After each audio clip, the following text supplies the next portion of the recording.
میں اور میرے جیسے جو میرے معزز ویورز ہیں، ہم جب 5th اور 6th میں پہنچے تو اس وقت سے ہم نے خلافت راشدہ کو پڑھا، یعنی 4 خلفاء پر مشتمل یہ تقریباً 30 سے 32 سال کی حکومت تھی۔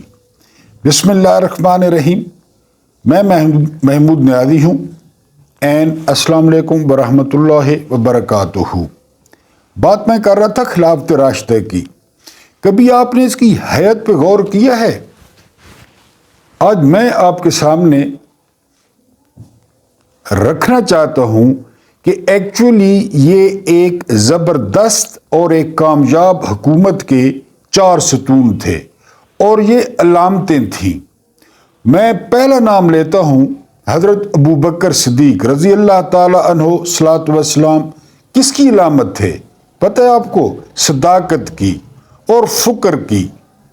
اس کے بعد دوسرا نام ہے حضرت عمر فاروق اعظم رضی اللہ تعالی عنہ صلاۃ وسلام۔ کس کی علامت تھے؟ عدل کی، انصاف کی۔ حضرت عثمان ابن عفان رضی اللہ تعالی عنہ صلاۃ وسلام۔ کس کی علامت تھے؟ سخاوت کی۔ جہاں پہ میٹھے پانی کا کنواں برائے فروخت ہوتا اور یہ پہنچ جاتے، اور ان کا کاروبار بزنس ٹائکون تھے اپنے وقت کے۔ اور پھر نام آتا ہے چوتھے نمبر پہ مولا علی علیہ السلام کا۔ وہ علامت تھے علم کی۔ یہ وہ 4 بنیادیں تھیں جنہوں نے بہت تھوڑے سے عرصے میں، یعنی صداقت، اس کے بعد عدل، اس کے بعد سخاوت اور اس کے بعد علم، یہ کمبینیشن تھا۔ اس لیتھل کمبینیشن نے کیسر روم کو، کسرا ایران کو الٹ پلٹ کر رکھ دیا۔ اس بات سے کوئی فرق نہیں پڑتا تھا کہ کون سے پیسہ لا رہے، کس کو منتخب کیا جا رہا ہے، لشکر کی قیادت خالد بن ولید کر رہے ہیں یا لشکر کی قیادت بوڑھے اور سرجن ابو عبیدہ ابن جراح کر رہے ہیں۔ اس سے کوئی فرق نہیں پڑتا تھا، کیونکہ جو پیچھے پاور تھی نا، یعنی ان 4 میں سے ایک تھی۔ اور حضرت ابو بکر صدیق کے دور میں یہ کمبائن طاقت تھی۔ پھر حضرت عمر فاروق اعظم، حضرت ابو بکر صدیق کم ہو گئے۔ پھر عثمان ابن عفان کے دور میں عمر کم ہو گئے۔ پھر مولا علی کے دور میں حضرت عثمان کم ہو گئے، اور ویسے بھی بہت سارے صحابہ جو ہے نا وہ انتقال کر گئے، تو مولا علی آپ کو تنہا نظر آئیں گے۔ لیکن یہ 32 سال ہماری درخشاں تاریخ، نہ دنیا نے اس سے پہلے ایسی حکومت دیکھی اور نہ بعد میں شاید دیکھنا نصیب ہو، جو ان 4 خلفاء نے مسلمانوں کے ساتھ سلوک کیا اور جو معاشرہ قائم کیا۔ میں نے اس کی مثال کیوں دی ہے؟ یہ ہمارے لیے ہی تھے، ایک ٹرینڈ سیٹر تھے کہ جی امت کو بتا دیں کہ تعلیمات پیچھے کس کی ہیں، اور پھر ان کو عملی طور پر ہم نے نافذ کر دیا ہے۔ پھر ایک اور بات قابل ذکر ہے، سٹیٹس کو کے خلاف ہونے کی وجہ سے 3 خلفاء وہ تلوار کا شکار ہوئے، حضرت عمر فاروق اعظم، عثمان ابن عفان اور مولا علی، کیونکہ سٹیٹس کو ان کو نہیں چاہتا تھا، سٹیٹس کو ان سے تنگ تھا، لہذا ان کو بزور طاقت راستے سے ہٹانا پڑا۔ یہ جو ہے وہ ٹرینڈ سیٹر تھے۔ اب اگر ہم کمپیریزن کرتے ہیں کہ جی اسلامک ریپبلک آف پاکستان یا سعودیہ یا قطر یا کویت، آپ کو کہاں پہ وہ ویلیوز نظر آتی ہیں؟ آپ کو کہاں کمبینیشن نظر آتا ہے صداقت کا اور انصاف کا اور سخاوت کا اور جو ہے وہ علم کا؟ ان کے گھروں میں تو پیسے کو دیمک لگ رہی ہے۔ جب ان کے تہہ خانے کھولے جاتے ہیں تو اس میں کلوں کے حساب سے سونا نکلتا ہے، اور ایسے نوٹ نکلتے ہیں جو ایکسپائر ہو چکے ہوتے ہیں، لیکن کسی کو دینے کی ان کی توفیق نہیں ہوتی۔ اور پھر میرا اگلا موقف کہ ہم راتوں رات یہاں پر نہیں پہنچے. آج آپ کے لیے لایا ہوں یعنی اس پیٹرن کے بعد اب یہ پیٹرن ہم کمپیریزن ڈرا کر رہے ہیں اس وقت کے D G I S P R brigadier Siddique Salik. میں نے ڈھاکہ ڈوبتے دیکھا. بریگیڈیئر صاحب جنرل ضیاء کے ساتھ C-130 میں بھاولپور میں کریش ہوئے تھے ضیاء صاحب کے ساتھ. یہ ان کی بک ہے میں نے ڈھاکہ ڈوبتے دیکھا. ذرا ایک پیراگراف سنیں. وہاں کیا ہو رہا تھا مشرقی پاکستان میں اور یہاں کیا ہو رہا تھا غور کرنا ہے. پیج نمبر ہے 144 اور ٹاپک کا عنوان ہے ٹکا خان کی واپسی. تو بریگیڈیئر صاحب لکھتے ہیں مشرقی پاکستان میں حالات بہت خراب تھے اور یحییٰ خان راولپنڈی میں بیٹھے تماشا دیکھتے رہے. یوں معلوم ہوتا تھا وہ 25 مارچ کی فوجی کارروائی کا حکم دے کر طویل ذہنی رخصت پر چلے گئے ہیں. 25 مارچ کو فوجی آپریشن کا حکم گیا تھا راولپنڈی سے. اس حکم کی بات ہو رہی ہے. انہیں اس بات کی کوئی فکر نہ تھی کہ فوج پاکستان نے خون پسینے سے جو اہلیت حاصل کی ہے اس سے فائدہ اٹھا کر حالات کو سدھارنے کے لیے کوئی قدم اٹھائیں. کیا وہ مشرقی پاکستان کے انجام سے مایوس ہو چکے تھے؟ سوالیہ نشان ہے. یحییٰ خان کی بے عملی کی کئی وضاحتیں دی گئیں. ان میں سے بعض سیاسی تجزیے پر مبنی ہیں اور بعض محض قیاس آرائیاں. ایک وجہ یحییٰ خان کے وزیر پروفیسر G.W. چودھری نے مہیا کی. وہ فرماتے ہیں ان مہینوں میں یحییٰ خان ذہنی طور پر معوف نظر آتا تھا اور مجھ سے بات کرنے سے بھی کتراتا تھا. چوئی صاحب نے یہ تاثر دینے کی کوشش کی ہے کہ یحییٰ خان اتنے حساس طبیعت کے تھے کہ انہیں فوج کی بربریت سے خود حکم دیا بربریت سے گہرا صدمہ پہنچا تھا اور وہ حیران تھے کہ وہ اس کی تلافی کس طرح کریں. اگلا پیراگراف بہت امپورٹنٹ ہے. اس کے برعکس یحییٰ خان کے عملے کے ایک میجر جنرل نے 2 اسٹار نے مجھے بتایا کہ جون میں یحییٰ خان ڈھاکہ جانے کا پروگرام بنا رہے تھے اور وہ راولپنڈی سے روانہ بھی ہوئے مگر کراچی میں اس کتیا نے کاماز میں کتیا کمنٹ میں آپ نے نام لکھنا ہے. میں پہلے ویلاگز میں بھی نام لے چکا ہوں تو وہ کتیا کا نام آپ نے لکھنا ہے. کتیا کے چنگل میں ایسے پھنسے کہ ڈھاکہ جانا بھول گئے. غالباً ان کا اشارہ اس خاتون کی طرف تھا جس کی قربت سے صدر اور کمانڈر ان چیف راحت پاتے تھے. اگلی بات یحییٰ خان کے ٹولے کے ایک سینئر رکن نے بالواسطہ طور پر یحییٰ خان کے ڈھاکہ نہ آنے کی وجہ یہ بتائی جب تک ان بنگالیوں کے ہوش ٹھکانے نہیں لگ جاتے ہم ان سے بات نہیں کریں گے. کل عرض کیا تھا اپنی قوم سے کوئی جیت سکتا ہے تو پھر آئے ٹھکانے ہوش بنگالیوں کے. آپ لے آئے ٹھکانے. کیا ہوا؟ ساری تاریخ آپ کے سامنے. پھر دسمبر شروع ہو گیا ہے. 16 دسمبر تھا آئی تھنک کہ جب پاکستان کا قتل ہو گیا. قائد اعظم کے پاکستان کو ترقی دینا تو کجا انڈیا کے برابر لانا تو کجا ہم نے اس کو ہی آدھا کر دیا اور یہ اب جو باقی ہے اس کے حالات آپ کے سامنے. تو میں نے کمپیریزن ڈرا کیا کہ پہلے وہ ٹرینڈ سیٹ کر گئے تھے کہ اس طرح کریں گے تو سٹیٹس کو آپ کے خلاف ہوگا لیکن عوام جو ہے وہاں پہ انصاف کا بول بالا ہوگا. وہاں پہ فرات کے کنارے اگر کتا جو ہے بھوک سے یا پیاس سے مرتا تو خلیفہ نے کہا تھا کہ میں اس کے لیے جواب دہ ہوں. یہ اب آپ نے خود کمپیریزن بھی ڈرا کر لینا ہے اور ڈاٹ کنیکٹنگ بھی کر لینی ہے کہ وہ اور اب. اس کے بعد ہم آتے ہیں گاڈ کمپلیکس. ایک ہوتا ہے انفراٹی کمپلیکس. آپ احساس کمتری میں مبتلا ہو جائیں میری رنگت اچھی نہیں ہے میرے بال اچھے نہیں ہیں میں غریب ہوں سو اینڈ سو. اس کے بعد ہوتا ہے ایکسپلورٹی کمپلیکس احساس برتری کہ جی میرا خاندان بڑا اعلیٰ ہے میرے کپڑے بڑے قیمتی ہیں میں بڑا خوبصورت ہوں یا بڑی خوبصورت ہوں. اس کو احساس برتری کہتے ہیں. ایک ہوتا ہے گاڈ کمپلیکس. شاید آپ نے پہلے یہ سنا ہو لفظ یا نہ سنا ہو. گاڈ کمپلیکس کیا ہوتا ہے پتہ ہے آپ کو؟ یہ ہوا تھا جو 32 خاندان تھے نا فرعون کے یعنی یہ ان کو ہوا تھا گاڈ کمپلیکس. خدا ہونا